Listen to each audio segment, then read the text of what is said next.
정부에서는 진보든 보수든 능력이 있으면 정부에서 기용하겠다 이런 탕평 인사를 펼쳤다고 보고 있고요. 송미령 장관 같은 경우 새 정부에서는 새 정부의 운영 철학에 맞게 하겠다.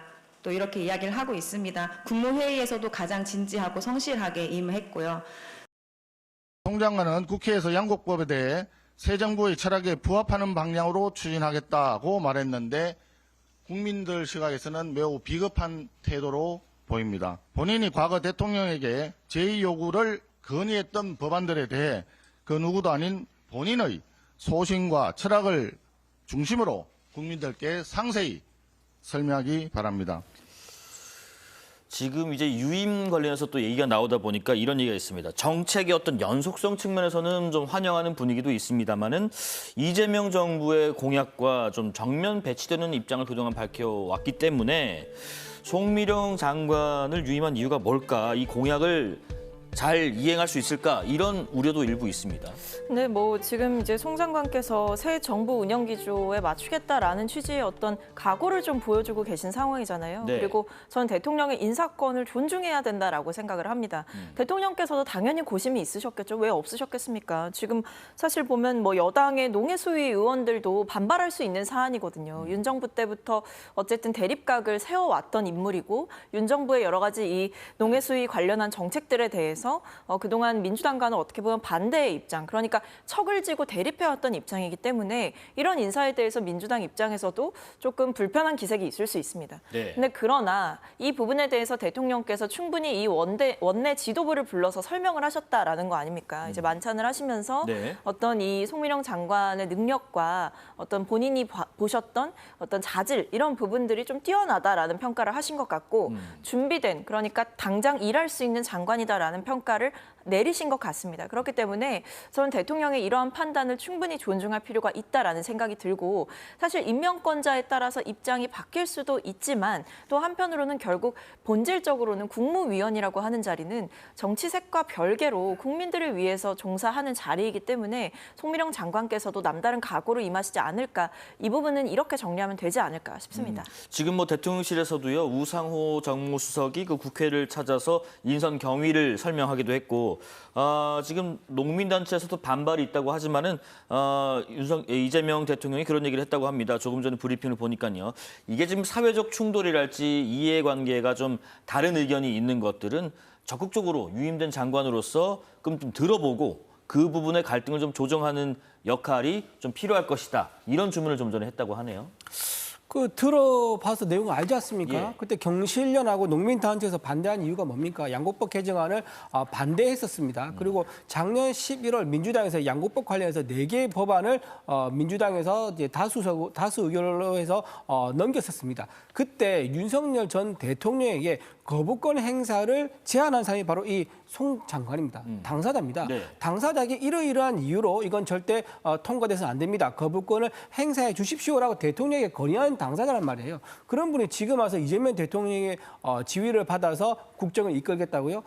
저는 굉장히 좀 의아한 부분이 있는 거고요. 또 이제 상대당 민주당 의원들 입장에서 굉장히 난처할 겁니다. 왜냐하면 민주당의 여야 농해수위 위원들이 있거든요. 농해수위 위원들이 1년간 지금 송 장관에 대해서 여러 가지 비판을 많이 해왔단 말이에요. 양곡법부터 해가지고 굉장히 정부 정책이라든가 농업 정책, 축산 정책 비판을 많이 해왔는데 어느 날 갑자기 이제 자기 여당 측 인사가 됐다고 해가지고 또 칭찬을 하고 또 서포트를 해줘야 되고 지지를 해주는 이런 하루아침에 달라진 이런 상황에 대해서도 굉장히 여당들, 민주당 의원들 입장에서는 잘 이해가 되지 않고 좀 상황이 황당할 겁니다. 제가 보기에는 아마도 인재풀이 없어서, 인재풀이 부족해서 다른 사람을 찾을 수 없다 보니까 유임한 게 아니겠는가라는 생각이 또 들고요. 네. 그런 맥락에서 본다면 정동영 통일부 장관도 20년 만에 지금 통일부 장관 다시 돌아왔지 않습니까? 그러네요. 2005년에 통일부 장관을 했었는데 지금 2025년입니다. 20년 만에 통일부 장관 돌아왔다.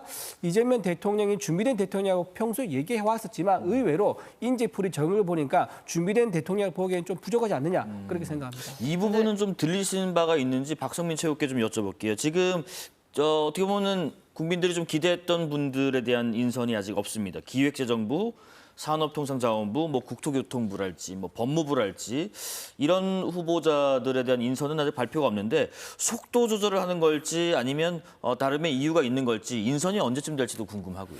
네, 뭐 사실 인선을 언제쯤 할 거다 이렇게 확답을 드리기는 어렵지만 네. 사실 지금 대통령실의 기류를 쭉 살펴보게 되면 원래는 이 총리의 인사청문회를 끝내고 총리를 임명한 뒤에 총리와 여러 가지를 이제 상의하면서 그렇죠. 여러 가지 인사가 진행될 것으로 좀 예상이 됐었는데 이번에 보면 전격적으로 차관 인사도 빠르게 단행을 하고 네. 그 외에 장관 인사도 일부 이제 마친 거거든요. 네. 이거는 그만큼 상황이 좀 빠르게 돌아가야 된다라는 공감대가 있는 것 같습니다. 그러니까 이게 어쨌든 지금 불편한 동거가 계속 이어지고 있는 상황이지 않습니까? 전임 정부에서 임명된 장관들이 여전히 자리를 지키고 있고 이런 상황 속에서 대통령께서 사실은 굉장히 속도를 내면서 일을 하고 계신데 이게 어쨌든 이 주무부처 장관들의 인사들이 바뀌지 않으면 사실 현장에 있는 공무원들의 사기라든지 아니면 혼선이라든지 이런 것들이 좀 떨어지고 혼란스러워질 수가 있는 좀 거예요. 붕 뜨는 분위기도 네, 있고요. 그렇기 때문에 네. 어느 정도 지금 이것을 청문회가 끝날 때까지 미뤄둘 일은 아니다라는 판단을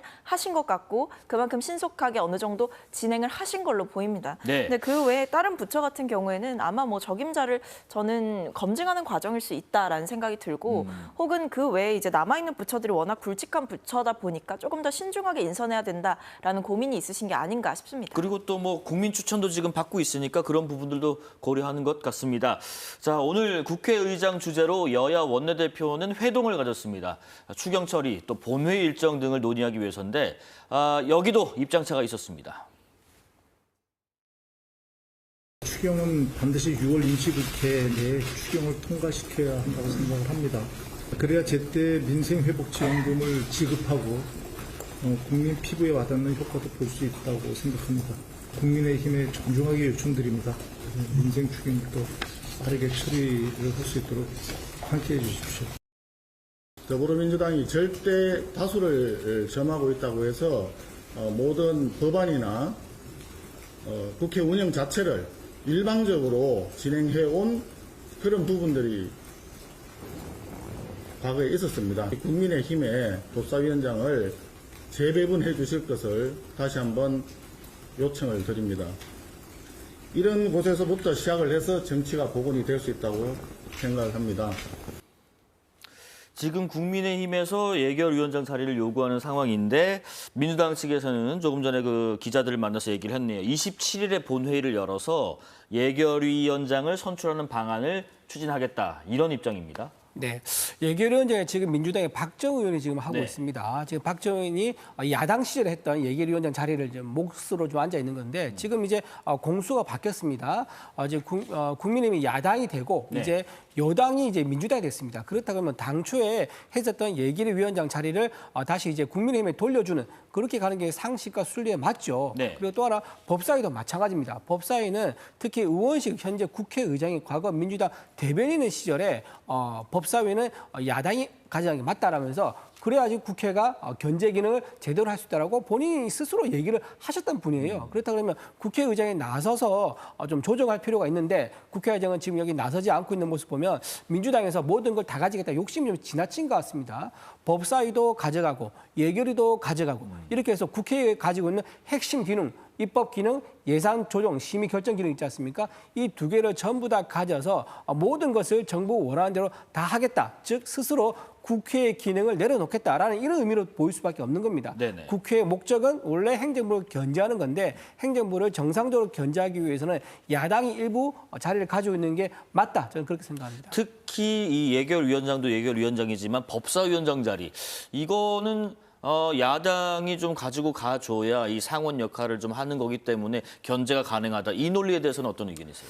근데 일단 김병기 원내대표께서 그 부분은 명확하게 초반부터 저는 선을 그으셨다라고 알고 있습니다. 왜냐하면 어쨌든 이 상임위가 바뀌는 거는 보통 2년 단위로 좀 바뀌잖아요. 상임위원장이 바뀌는 건. 그리고 이미 기존에 합의된 사안이 있었기 때문에 지금 민주당에서 법사위원장을 가지고 있었던 상태였고 근데 지금 1년에 어떻게 보면 뜨는 임기가 생긴 거 아닙니까? 네네. 2년 중에서. 그렇기 때문에 이것은 여전히 이 협상 내용의 기초에서 본다면 이 민주당이 가져가는 상황인 거고 이 상황에서 대선이 갑자기 이제 예상치 못하게 조기 대선이 치러졌고 그 과정에서 야당이 됐다라는 이유로 2년 주기로 바뀌고 이미 협상된 내용들이 있고 기존에 지켜왔던 규칙들이 있는데 이것을 당장 야당이 되었다라는 이유로 요구하는 것은 조금 무리스러운 요구가 아닌가라는 생각이 듭니다. 네. 근데 저는 국민의힘께 좀 현실적으로 이 정치를 할 수 있는 방안에 대해서 고려해 보시라고 말씀을 드리고 싶은 것이 지금 협치에 대해서 여당에서도 그렇고요. 이재명 대통령께서도 그렇고요. 굉장히 적극적으로 야당과의 대화를 시도하고 계십니다. 예를 들면 이 김병기 원내대표께서 되자마자 무슨 말씀하셨냐면 이 여야 원내대표가 만나서 정례회동하는 자리 만들겠다라고 했어요. 실제로 상견례 자리에서 그 얘기를 꺼내셨고요. 네. 그 외에도 윤 전 대통령과 굉장히 비교되게 야당 대표를 2년여간 만나주지 않았던 그 전 대통령의 행보와는 완전 다르게 이재명 대통령께서는 이번에 여당과 야당 지도부를 초청하셔서 오찬을 하시지 않았습니까? 그러니까 이런 자리를 만들었다라고 하는 것만 봐도 그리고 이 자리에서 여러 가지 의견들을 경청하셨던 것만 봐도 네네. 그리고 이번 인선만 봐도 보수 진영의 인사들도 어느 정도 기용을 했다라는 점도 파격적인 인선의 일부로 뽑혔어요. 그렇기 때문에 저는 지금 국회 안에서 할 수 있는 일들이 충분히 있고 대화와 협상을 통해서 해낼 수 있는 일들이 있기 때문에 이것을 너무 무조건 어떤 상임위원장 자리와만 결부시켜서 이것이 아니면 보이콧을 하겠다라는 방식으로 가는 것은 좀 아쉬운 모습이 아닌가 생각합니다. 자, 제가 조금만 좀 말씀을 예. 드릴게요. 지금 상임위 2년 얘기하셨는데요. 상임위라는 것은 맨 처음 정해질 때 여야 상태에서 상임위를 처음 정합니다. 그러고 나서 2년이 되지 않습니까? 그럼 여야 처음에 여야 상태가 달라지지 않습니다. 여야 상태는 5년 내내 가는 거죠. 그러면 2년 뒤에 뭘 바꾸느냐? 각각 원내끼리 협의해서 바꿀 건 바꾸고 아니면 그때 당초에 협의했던 것 중에서 의원들끼리 바꿔라. 뭐 원내 그러니까 교섭 협의를 그렇죠. 하죠. 여당목, 예. 야당목 이렇게 의원들끼리 바꿔라. 이런 취지인 겁니다. 그러니까 처음부터 이거 세팅할 때부터가 여야라는 것을 고려해가지고 상임위에서 중요한 핵심의 법사위와 예결위원장을 정한 거기 때문에 도중에 여야 구도가 바뀐다면 핵심 원리에 따라가지고 그 여야 구도를 바꿔서 상임위원장, 중요한 상임위원장 자리를 다시 배분하는 게 원칙이다. 2년마다 바뀌는 것은 여야 상태가 계속 5년 동안 유지될 때 전제로 한 거다. 그렇게 말씀드립니다. 예.